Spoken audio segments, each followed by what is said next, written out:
The pool company truck pulled into Sarah's driveway at exactly 8 a.m., just as Karen was stepping out to collect her morning newspaper in her silk robe and matching slippers. Sarah watched from her kitchen window as Karen's head snapped up, her eyes narrowing as she took in the truck's bold lettering: Mitchell Pool Services, Emergency Repairs and Legal Documentation. Sarah had been up since dawn, making calls and pulling strings. Her brother-in-law Tom owned the pool company, and when she'd explained the situation, complete with timestamp photos of Karen's midnight vandalism, he'd promised to be there first thing with his crew and a lawyer. Mrs. Mitchell. The lead technician, a burly man named Pete, knocked on her back door. Tom sent us over. Said you had some property damage to document. That's right. Sarah led him to the pool, which sat bone dry in the morning sun, a concrete crater that somehow looked obscene in its emptiness. My neighbor drained it without permission in the middle of the night. Pete whistled low. That's about 15,000 gallons. You're looking at significant pump damage from running dry, possible liner damage. He pulled out a tablet and began taking measurements. Who's your insurance carrier? As Pete worked, Sarah noticed Karen had abandoned any pretense of casualness and was now standing at the property line, arms crossed, watching the proceedings with poorly concealed fury. Sarah. Karen called out, her voice carrying that same false sweetness but with steel underneath. What's all this commotion about? Sarah walked over to the fence, Pete's preliminary damage estimate clutched in her hand like a weapon. It's about the $1,500 in damage you caused last night, Karen. Karen's laugh was sharp. Damage? I did you a favor. That pool was a health hazard. You trespassed on my property and destroyed my equipment, Sarah said evenly. Pete here says the pump is ruined from running dry. I think there's been a misunderstanding, Karen said, but her eyes were calculating. I was simply helping. At 3 in the morning? Without permission. Sarah held up her phone, showing the photos she'd taken. I have timestamps, Karen. Photos of you connecting the hose, draining my pool, and walking back to your property. My security cameras caught everything. For the first time since Sarah had met her, Karen looked genuinely rattled. Security cameras. Sarah smiled, tasting victory. She didn't actually have security cameras, yet, but Karen didn't know that. High definition. Motion activated. The footage is quite clear. Karen's composure cracked slightly. Look, maybe we can work something out. Neighbor to neighbor. I'm sure Brad and I can help with the repair costs. $1,500 for the pump, Sarah interrupted. Another $1,000 for the liner replacement. Plus the cost of refilling. That's about $200 in water bills. $2,700. Total. Karen's face went white, then red. That's highway robbery. I was trying to help. Help. Sarah's voice rose, drawing curious looks from neighbors starting their morning routines. You destroyed our property in the middle of the night. And you call it help. I prevented a health crisis. Karen shot back, her mask finally slipping completely. That pool was disgusting. It was bringing down everyone's property values. It had a slight algae bloom that would have cleared up with proper chemicals. Pete called out from where he was photographing the empty pool. Happens all the time. Definitely didn't require draining. Karen rounded on him. And who are you, exactly? Pete Rodriguez, certified pool technician and expert witness, Pete replied calmly. I'll be filing a report with both the insurance companies and the police department about this vandalism. Vandalism. Karen's voice cracked. Sarah felt a surge of satisfaction. Criminal mischief in the 3rd degree. It's a misdemeanor, but it carries fines and possible jail time. Karen stared at her for a long moment, and Sarah could almost see the wheels turning. Then Karen's expression shifted, becoming cold and predatory. Fine, Karen said quietly. If that's how you want to play this. She turned on her heel and stalked back toward her house, but paused at her back door. Sarah, you might want to check your homeowner's insurance policy. I believe there are clauses about properly maintaining pools. Neglecting them can void coverage. Sarah felt a chill run down her spine. What are you talking about? Karen's smile returned, vicious and triumphant. I did some research last night. Insurance companies don't like liability risks. Poorly maintained pools are a big one. When They see those photos of your green water. She shrugged delicately. Well, they might decide you were negligent, might refuse to cover any damages. You're bluffing, Sarah said, but uncertainty crept into her voice. Am I? Karen pulled out her own phone. I took quite a few photos myself before I cleaned up your mess. Very detailed ones showing the algae buildup, the corroded equipment, the general state of disrepair. Her smile widened. I even have video of that pump struggling to function. Looked like it was about to fail anyway. Pete stepped closer to Sarah. I should tell you, she's not entirely wrong. If the insurance adjuster thinks you were negligent in maintaining the pool, they could deny the claim. Sarah felt the ground shifting beneath her feet. But she destroyed it. Might not matter if they decide the equipment was already compromised, Pete said apologetically. Insurance companies look for any reason to avoid paying out. Karen was clearly enjoying Sarah's distress. Of course, I'd be happy to provide my documentation to your insurance company, as a concerned neighbor who tried to prevent a bigger disaster. She paused thoughtfully. Unless, of course, we could come to some other arrangement. What kind of arrangement? Sarah asked, though she already dreaded the answer. Well, since you're so concerned about property lines and permissions. Karen gestured toward the fence separating their yards. That fence of yours is actually 6 inches onto our property. I had a survey done yesterday. We'll be needing you to move it. Sarah's mouth fell open. That fence has been there for 15 years. Doesn't matter. Property lines are property lines. The fence needs to move, or we'll have to pursue legal action. Karen examined her manicured nails. Of course, legal surveys and fence relocation can be expensive. Very expensive. Probably more than the cost of a pool repair. You can't be serious, David's voice came from behind Sarah. He'd been listening from the doorway, and his face was pale with controlled anger. David. Karen's voice brightened artificially. Good morning. I was just explaining to Sarah about the property line issue. I'm sure you understand. We simply can't have encroachments on our land. It's a liability issue. Show me the survey, David said flatly. Karen's smile faltered slightly. Well, it's still being processed. These things take time, you know. But the preliminary measurements were very clear. So you don't actually have a survey, Sarah said, relief flooding through her. Not yet, Karen admitted. But I will. And when I do. She let the threat hang in the air. David stepped forward, and something in his posture made Karen take a step back. Let me make something very clear, Karen. That fence has been there since before you were born. It's on our property, it's staying on our property, and if you have a problem with that, you can take it up with our lawyer. Your lawyer. Karen laughed, but it sounded forced. From what I've seen of your finances, I doubt you can afford. My brother handles property law, David interrupted, and he's very good at what he does, especially when it comes to harassment cases. For a moment, Karen's mask slipped completely, revealing something ugly and desperate underneath. Then she composed herself, smoothing her robe and lifting her chin. Well, she said coolly, I suppose we'll let the courts decide, along with the insurance companies and the homeowners association. Her smile turned predatory again. Did I mention I'm running for HOA president next month? One of my platform issues is maintaining neighborhood standards. Poorly maintained properties can really impact everyone's home values. She walked back into her house, leaving Sarah and David standing by their empty pool, the weight of her threats settling over them like a suffocating blanket. She's insane, David muttered.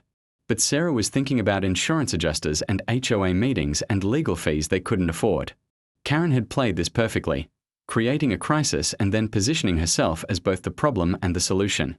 No, Sarah said quietly, watching Karen's silhouette moving behind her kitchen window. She's smart. And that makes her dangerous. Pete finished his documentation and left, promising to rush the insurance claim. But as Sarah watched him drive away, she couldn't shake the feeling that Karen was 3 steps ahead of them. That afternoon, Sarah's fears were confirmed when she found a thick envelope in her mailbox. Inside was a formal letter from Whitmore Property Management LLC, apparently Karen's hastily formed business entity, demanding immediate cessation of all pool-related activities that might impact the neighboring property, along with a bill for emergency drainage services in the amount of $500. Attached was a second letter, this one from something called the Maple Street Property Standards Committee, which appeared to consist entirely of Karen, citing Sarah's pool as a violation of neighborhood aesthetic guidelines and demanding its immediate removal. But it was the third document that made Sarah's blood run cold. A formal complaint to the Homeowners Association, complete with "duh." The county licensing investigator arrived at 7 a.m. sharp, just as Karen was loading her white BMW with what looked like expensive gym equipment. Sarah watched from her kitchen window as the woman in the official county blazer approached Karen's driveway, clipboard in hand. "Mrs. Whitmore. I'm Investigator Chen with the County Business Licensing Division. We need to discuss some complaints filed against Whitmore Property Management LLC." Karen's face went through a series of expressions: confusion, recognition, then barely controlled panic. "I'm sorry, there must be some mistake. I don't operate a business." Investigator Chen consulted her clipboard.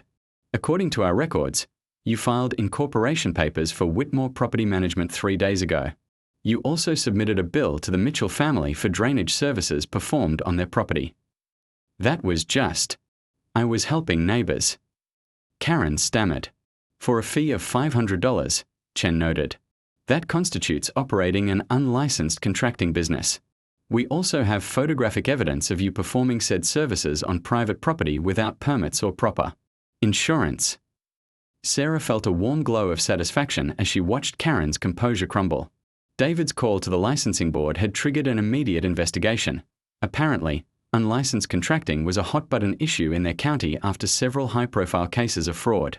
"I want to speak to my lawyer," Karen said stiffly. "That's your right," Chen replied. "But I should inform you that operating without proper licensing carries fines up to $10,000, and the trespass component could result in criminal charges. We'll need you to cease all business operations immediately."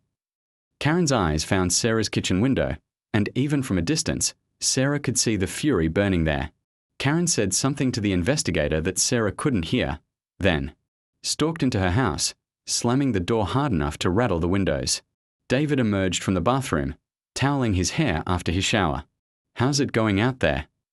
"Karen just got served with a cease and desist order," Sarah said, unable to keep the satisfaction out of her voice. "And possibly criminal charges." "Good." David's expression was grim. "Because I've got news.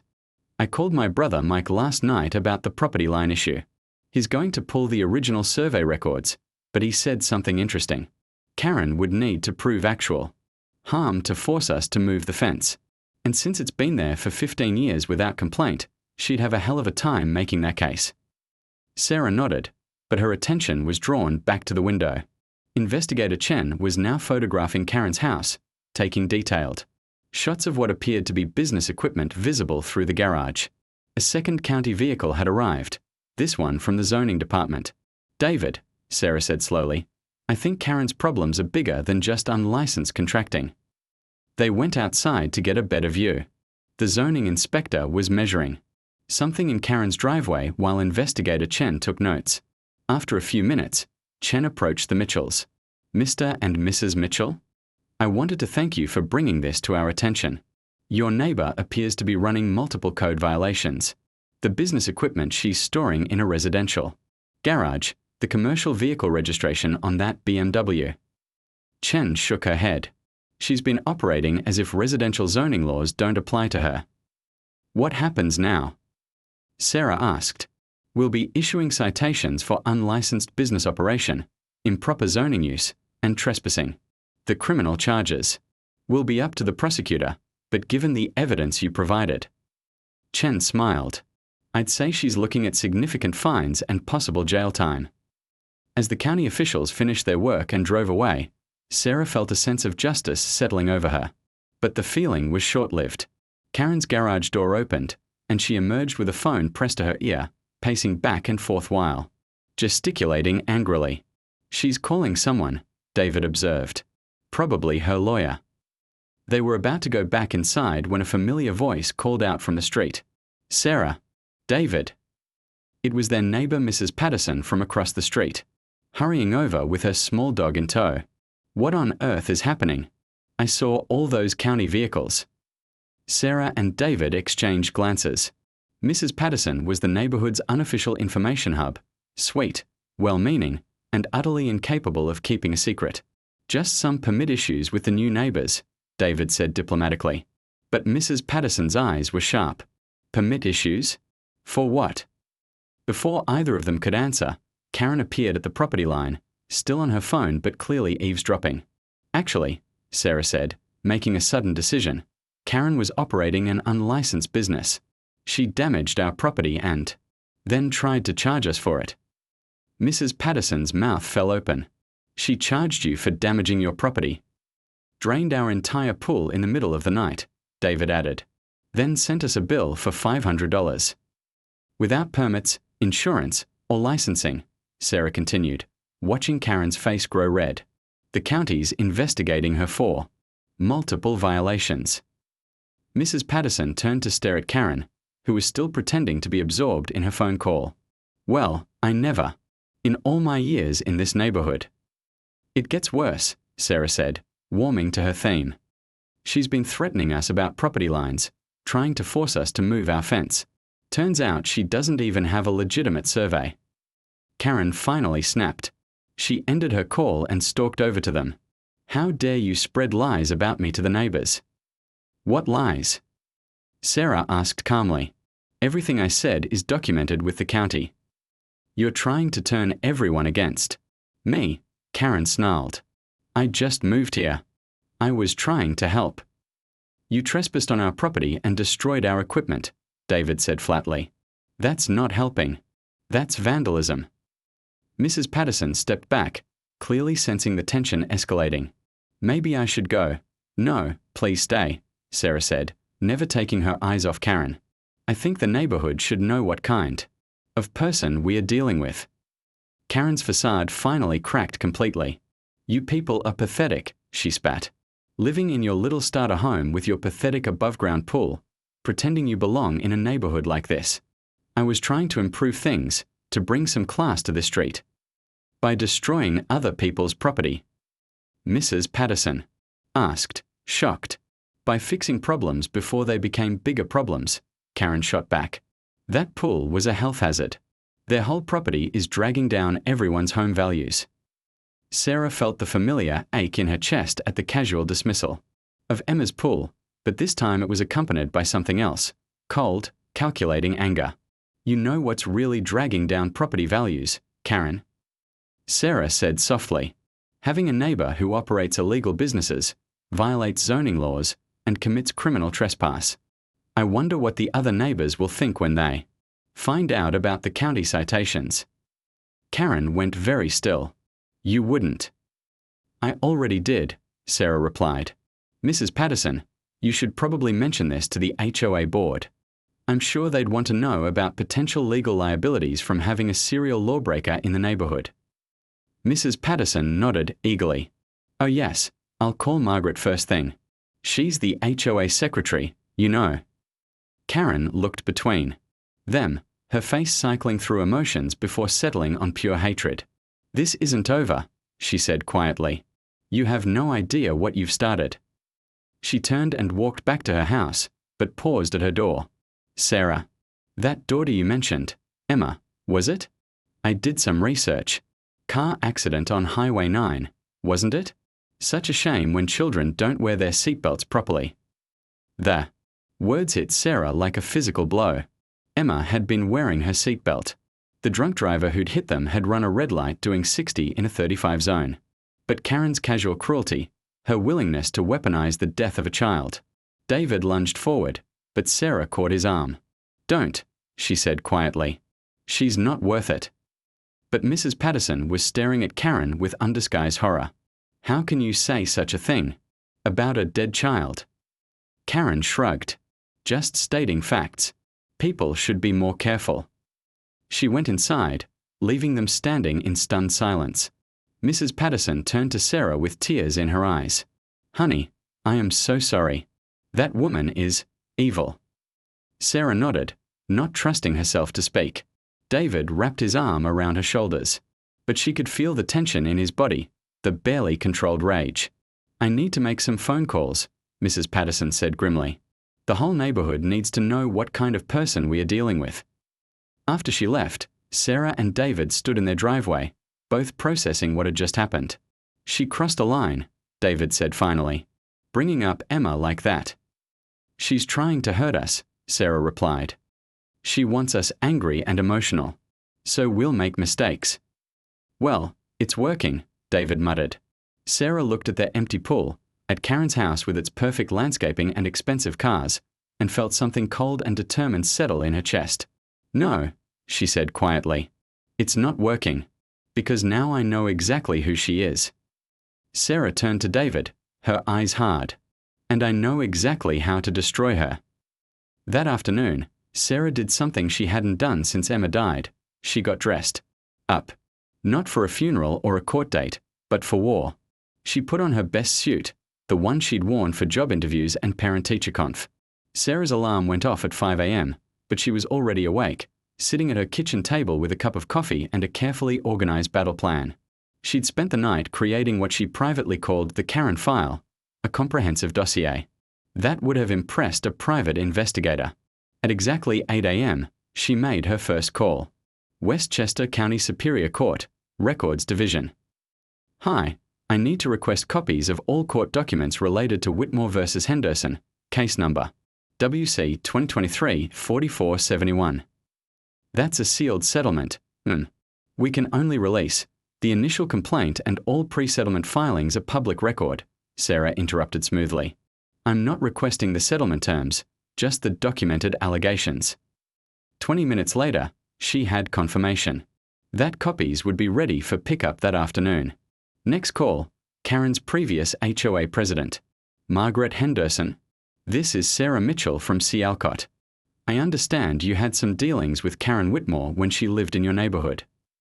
There was a long pause. "Oh God, she moved near you? I'm so sorry. I'd like to speak with you about your experiences, if you're willing." "Willing? Honey, I've been waiting 2 years for someone to call. Karen Whitmore destroyed my neighborhood. How quickly can you get here?" By noon, Sarah had spoken with 6 of Karen's former neighbors, 2 HOA board members, and a contractor who'd been hired to repair damage from one of Karen's improvement projects.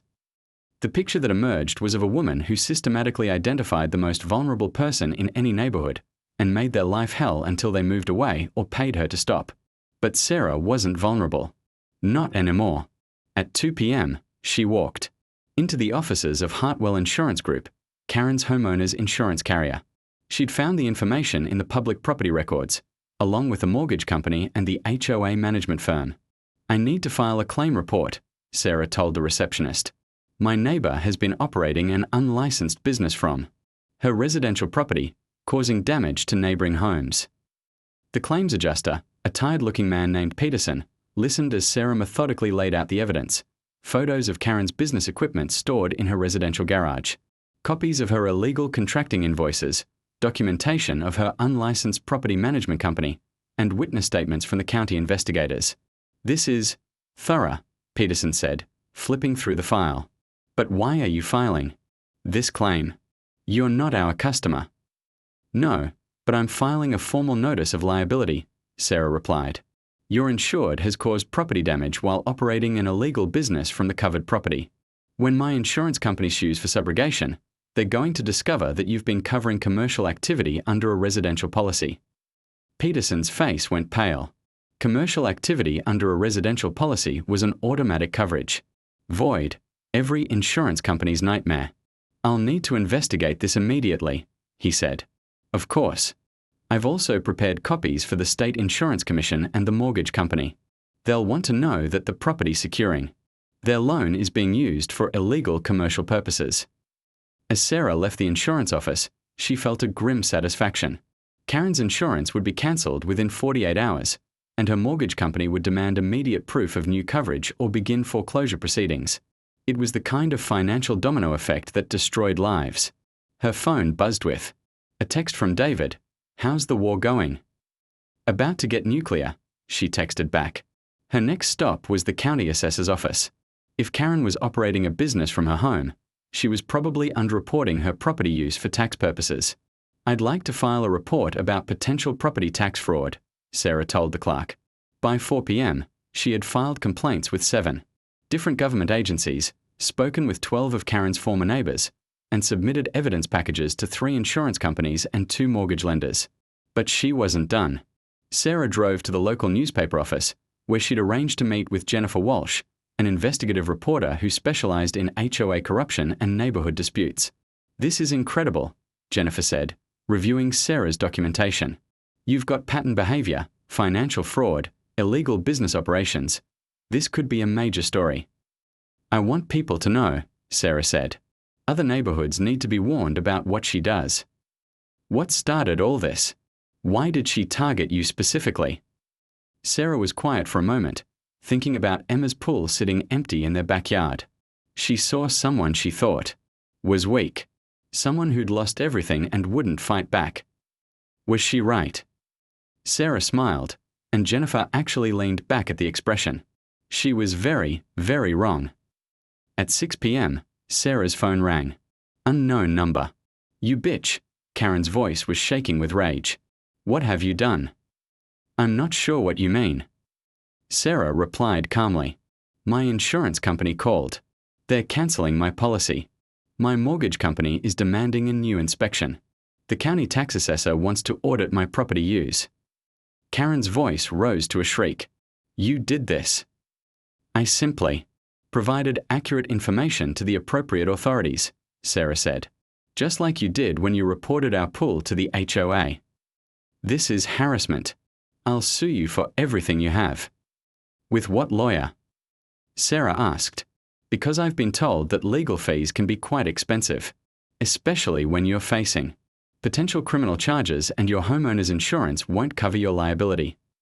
There was silence on the other end of the line. "You see, Karen," Sarah continued, her voice conversational, "you made one critical error.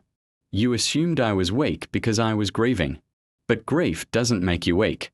It teaches you that the worst thing that can happen to you already has. After that, you have nothing left to lose." "You can't do this to me," Karen whispered. "I'm not doing anything to you," Sarah replied. "I'm simply letting you experience the consequences of your own actions. The illegal business operations, the unpaid taxes, the insurance fraud. That's all you, Karen. I'm just making sure the right people know about it." Karen hung up. That evening, Sarah and David sat on their back deck, watching the sun set over their empty pool. Across the fence, the lights in Karen's house blazed in every window, and they could hear raised voices, Karen and Brad arguing. "How do you feel?" David asked. Sarah considered the question.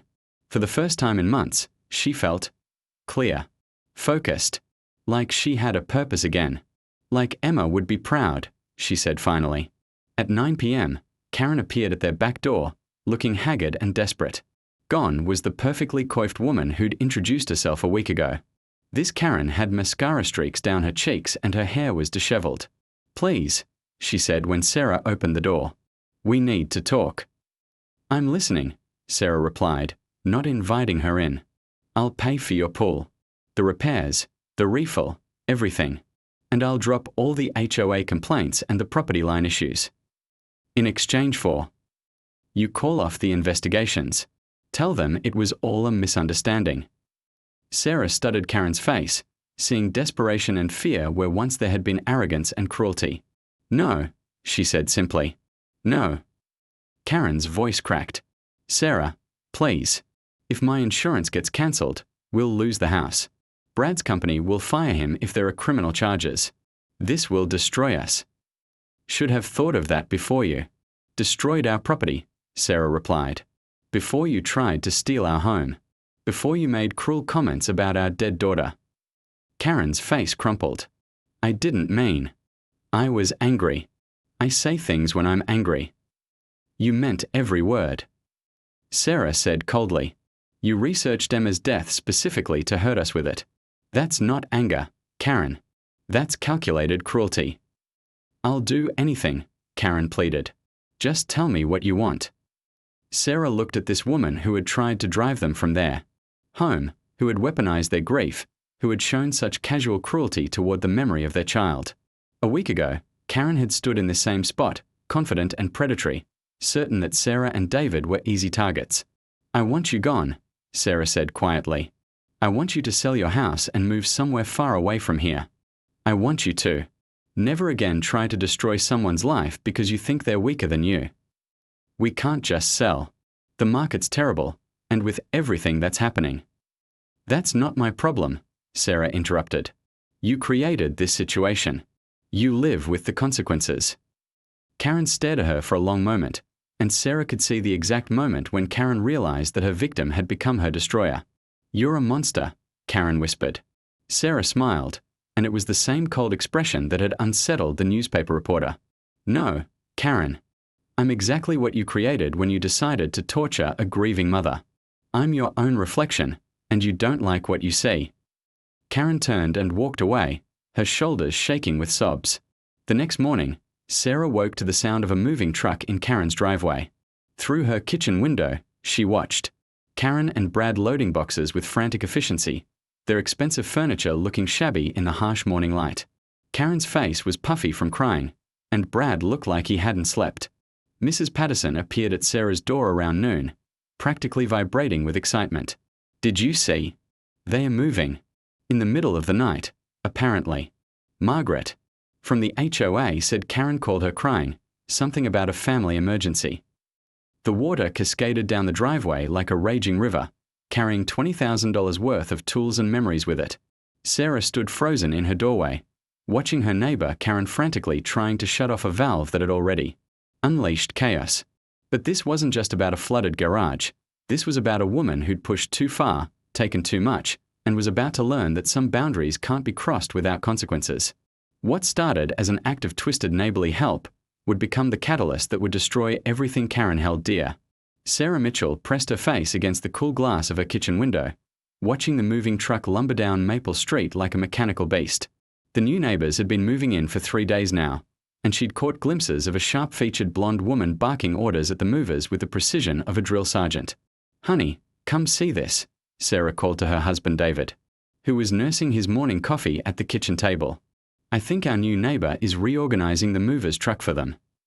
David joined her at the window, his weathered hands wrapping around his favorite mug, the one their daughter Emma had made in pottery class before the accident. Sarah's chest tightened as she watched him trace the uneven rim with his thumb, a gesture that had become unconscious over the past year. "Well, she's certainly thorough," David murmured, watching as the blonde woman pointed aggressively at a box labeled fragile and appeared to be lecturing a burly mover about proper handling techniques. Sarah smiled despite herself. After months of the house next door sitting empty, it would be nice to have neighbors again, even energetic ones. That afternoon, Sarah was deadheading roses in her front garden when she heard the sharp click of heels on concrete. She looked up to see the new neighbor approaching, her blonde hair shellacked into perfect waves despite the humid September. Hello there," the woman called out, her voice carrying a saccharine sweetness that somehow felt calculated. "I'm Karen Whitmore. My husband Brad and I just moved in next door." Sarah straightened, wiping soil from her hands on her gardening apron. "Sarah Mitchell. Welcome to the neighborhood." Karen's eyes swept over Sarah's modest colonial home, lingering on the peeling paint around the shutters and the small patch of crabgrass near the walkway. Her smile remained fixed, but something cold flickered behind her green eyes. "What a charming home," Karen said, the pause before charming lasting just a beat too long. "Brad and I moved here from Westchester County. We had a gorgeous tutor there, but Brad's company relocated him." She sighed dramatically. It's such an adjustment, moving to a more affordable area. Sarah felt her cheeks warm but kept her voice steady. "Well, we love it here. It's a friendly neighborhood." Karen's gaze shifted to the backyard, where Sarah's above-ground pool gleamed blue in the afternoon sun. "Oh my, is that your pool? How practical." She laughed, a sound like breaking glass. "Brad's already talking about putting in an in-ground pool. Something with natural stone, maybe a waterfall feature. You know how men are with their toys." "The pool's been great for us," Sarah replied evenly. "Emma, our daughter, she loved swimming in it." Something in Sarah's tone must have conveyed finality, because Karen's smile faltered for just a moment. but she recovered quickly, clasping her manicured hands together. Well, I should let you get back to your gardening.